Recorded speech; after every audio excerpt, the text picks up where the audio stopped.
Hello everyone. आज हम बात करने वाले हैं ब्रिटिश कालीन भू राजस्व व्यवस्था के बारे में, यानी कौन कौन से तरीके से भू राजस्व वसूली ब्रिटिश काल में भारत में की जाती थी। तो तीन है मुख्य, एक है स्थायी बंदोबस्त, रैयतवाड़ी व्यवस्था और महालवाड़ी व्यवस्था। तीनों अलग अलग क्षेत्रों में थी, तीनों के अपने अलग अलग तरीके हैं, तो हम उनको देखेंगे। जैसे हम सर्वप्रथम बात करें स्थायी बंदोबस्त की, तो स्थायी बंदोबस्त को जो लागू किया था 1793 में, मतलब 1793 में लॉर्ड कॉर्नवालिस ने इसको लागू किया था। रैयतवाड़ी व्यवस्था जो है टॉमस मुनरो ने लागू किया था 1820 में। और महालवाड़ी व्यवस्था जो है होल्ड मैकेंजी के द्वारा 1835 में लागू की गई। तो तीनों के लागू करने वाले अलग अलग हैं, इसलिए आपको मालूम होना चाहिए कार्नवालिस, टॉमस मुनरो और होल्ड मैकेंजी। महाल में ला आता है और होल्ड मैकेंजी में भी ला आता है, जिससे याद रखना। बाकी ठीक है, आखिरी में यही आती है। अब इनके क्षेत्र क्या थे? स्थायी बंदोबस्त जो था बंगाल, बिहार, उड़ीसा, उत्तर प्रदेश, बनारस, उत्तरी कर्नाटक, यानी जो उत्तर भारत था उसमें लागू की गई थी स्थायी बंदोबस्त। ठीक है, उस समय बंगाल, बिहार, उड़ीसा, उत्तर प्रदेश, बनारस। अब जो भी ब्रिटिश साम्राज्य था भारत में उस समय, टोटल जितना एरिया था उसके 19% पर स्थायी बंदोबस्त को लागू किया गया था। तो आपको मालूम होना चाहिए स्थायी बंदोबस्त कितने हिस्से में थे ब्रिटिश भारत के। इसी प्रकार रैयतवाड़ी व्यवस्था की बात करें तो ये बम्बई, मद्रास और तत्कालीन असम के क्षेत्रों में रैयतवाड़ी व्यवस्था लागू की गई थी, जो कि ब्रिटिश भारत की कुल भूमि का 51% था। यानी जितना भी ब्रिटिश शासन था भारत में, जितना क्षेत्र में था, उसके 51%, मतलब सबसे, यदि आपसे पूछा जाए एक विकल्प देके कि सबसे ज्यादा क्षेत्र में कौन सी व्यवस्था लागू थी, वो है रैयतवाड़ी व्यवस्था। ठीक है। रैयत की मीनिंग होती है किसान, रैयत का अर्थ है किसान। तो इसमें क्या था, सीधे किसान से संबंध बनाए जाते थे कि ब्रिटिश को जो भू राजस्व वो सीधे किसान ही देता था, तो रैयत का मतलब ही किसान होता। महालवाड़ी व्यवस्था, महाल है एक पद बनाया था ब्रिटिश ने, महत्तर, जो हर गांव में एक महत्तर या महतो होता था, जो पूरे गांव का भू राजस्व वसूल के ब्रिटिश को देता था। तो महालवाड़ी व्यवस्था कहलाई, जो उत्तर प्रदेश और मध्य प्रांत में लागू थी। आपको मालूम होनी चाहिए, तो सभी के ने आप एरिया देख लिए। और जो महालवाड़ी व्यवस्था है वो समस्त ब्रिटिश भूमि का 30% पे लागू किया गया था। आपको समझ में आना चाहिए। अब स्थायी बंदोबस्त में आ जाइए। भूमि अधिग्रहण सदैव के लिए जमींदार का, यानी जो भूमि का मालिक था, मालिक कौन था स्थायी बंदोबस्त में? मालिक था जमींदार। स्थायी बंदोबस्त में जमीन का मालिक जमींदार। रैयतवाड़ी व्यवस्था में जमीन का मालिक किसान, क्योंकि रैयत का मतलब होता है किसान, तो एक किसान से ही सीधे कर वसूलना है।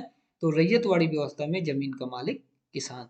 महालवाड़ी व्यवस्था, भूमि का मालिक पूरे गांव की सामुदायिक जमीन होती थी, और जब गांव का एक महतो होता था जो पूरे गांव से भू राजस्व वसूल के जाके ब्रिटिश को देता था। तो तीनों अलग अलग व्यवस्था है। स्थायी में जमींदार पूरी भूमि का मालिक हो गया, रैयतवाड़ी में रैयत मतलब किसान होता है, तो किसान ही है। महाल में पूरे गांव की जमीन होती थी, किसी एक व्यक्ति की नहीं।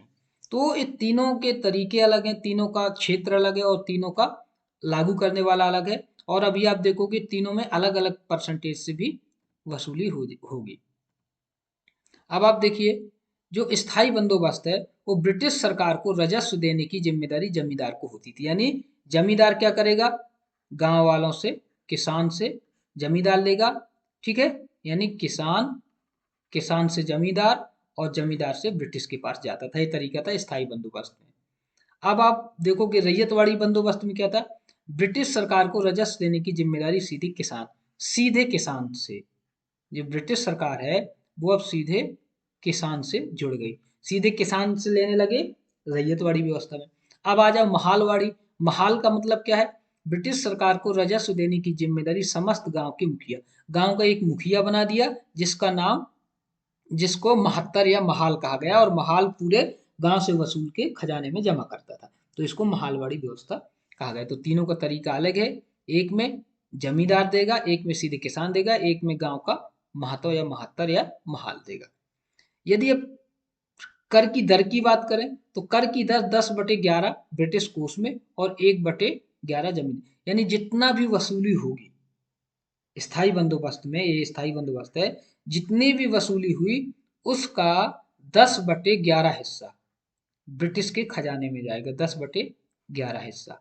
और जो 1/10 हिस्सा 11 हिस्सा है वो जमींदार ले लेगा, जो संबंधित जमींदार वसूल के दे रहा है। तो ये आपको ध्यान रखना है, ये हो गया दर। जबकि यही रैयतवाड़ी व्यवस्था में 33 से 50%, और उसी प्रकार महालवाड़ी व्यवस्था में दर बहुत ज्यादा थी, 60% तक भू राजस्व देना पड़ता था। स्थायी बंदोबस्त का क्या हुआ, निश्चित समय पर कर देने पर जमींदारी, निश्चित समय पर, जैसे कोई जमींदार को कहा गया कि आप जनवरी की 20 जनवरी तक पूरा अपना टैक्स जमा करोगे। यदि 20 जनवरी की शाम 5 बजे तक वो अपना टैक्स या भू राजस्व जमा नहीं कर पाया तो उसकी जमींदारी नीलाम कर दी जाती थी, यानी जो अगला जमींदार तैयार होगा टाइम से देने के लिए उसको जमींदारी दी जाती थी। तो स्थायी बंदोबस्त में जमींदारी नीलाम करने की व्यवस्था शामिल थी।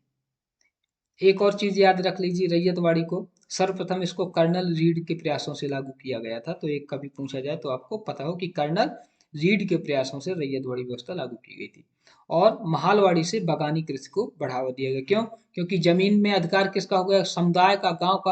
अब जमीन हो गई पूरे गांव की, तो उनमें बागवानी कृषि शुरू की गई। तो इस तरह से आपकी जो तीनों व्यवस्थाएं हैं इनका एक तरह से कंपेरिजन है, यदि तुलना भी करने को कभी आ जाए तो आप कर लोगे। और तीनों की अलग अलग विशेषताएं हैं, तीनों के अलग अलग क्षेत्र, मुख्य यही याद रखना होता है किसने लागू किया, किस क्षेत्र में लागू किया, कितने परसेंट वाले हिस्से में लागू था, और उसका तरीका क्या था, कहाँ पे किसान मालिक है, कहीं पे जमींदार मालिक है, और कहीं पूरी जमीन गांव की है। तो ये तरीका है, तो आपको मालूम होना चाहिए। और परसेंटेज सबसे ज्यादा था आपको इसमें देखना है महालवाड़ी में। अब थोड़ा सा हम ये देख लेते हैं कि उस समय ब्रिटिश काल में अकाल, तो अकाल जब पड़े तो कुछ अकाल आयोग बनाए गए होंगे, ठीक है, उन अकाल की समस्याओं से निजात पाने के लिए। तो इन अकाल आयोगों को देख लेते हैं, कभी कभार इनसे भी क्वेश्चन आ जाता है। तो कैंपबेल आयोग जो 1866-67 में बना था, इसमें क्या हुआ, उड़ीसा में आए अकाल की जांच करना था कैंपबेल आयोग को, उड़ीसा अकाल की जांच। और आयोग ने माना कि केवल स्वयं सेवी संस्थाएं ही राहत कार्यों के लिए उत्तरदायी नहीं है। तो ये हो गया कैंपबेल आयोग का संबंध किससे है, तो आपको मान पता होना चाहिए कि अकाल से संबंधित है कैंप। इसके बाद आएगा स्ट्रेची आयोग 1878 से 80। इसने सिफारिश की कि जरूरतमंद लोगों को सहायता पहुंचाना राज्य का कर्तव्य, बहुत महत्वपूर्ण है। स्ट्रेची आयोग का संबंध किससे है, अकाल आयोग से। कैंपबेल आयोग अकाल आयोग, स्ट्रेची आयोग अकाल आयोग। और इसने क्या कहा, जरूरतमंद लोगों को सहायता कौन पहुंचाएगा, राज्य पहुंचाएगा। और ऊपर वाले ने क्या कहा, कैंपबेल ने, कि स्वयं सेवी यानी एनजीओ ही केवल राहत कार्य के लिए उत्तरदायी नहीं होते। तो आपको ये चीजें ध्यान रखनी है। इसके अलावा आप ये देख सकते हैं कि अशक्त लोगों को भोजन बांटना, ये भी स्ट्रेची ने कहा। प्रत्येक प्रांत में अकाल कोष होना चाहिए, ये भी इसमें कहा गया। उसके बाद आता लायल आयोग 1897 में, बहुत महत्वपूर्ण है। अकाल आयोग के नाम में कभी मल्टीपल चॉइस में आए तो लायल आयोग। मैग डोनाल्ड आयोग 1900 में आया। अकाल सहायता तथा अनुदान बल पर दिया गया। तो ये चीजें आपको इन सब के बारे में ध्यान रखना। तो अकाल से संबंधित इतनी चीजें जो आपको एग्जाम में आ सकती हैं। तो यहाँ पे हमने देखा भू राजस्व की क्या व्यवस्थाएं थी ब्रिटिश काल में, और साथ में हमने देखा कि ब्रिटिश काल में जो अकाल पड़े उसके लिए कौन कौन से आयोग और कौन कौन सी समितियां आई, तो आपको ध्यान रखना। ओके, तो ये कंप्लीट होता है।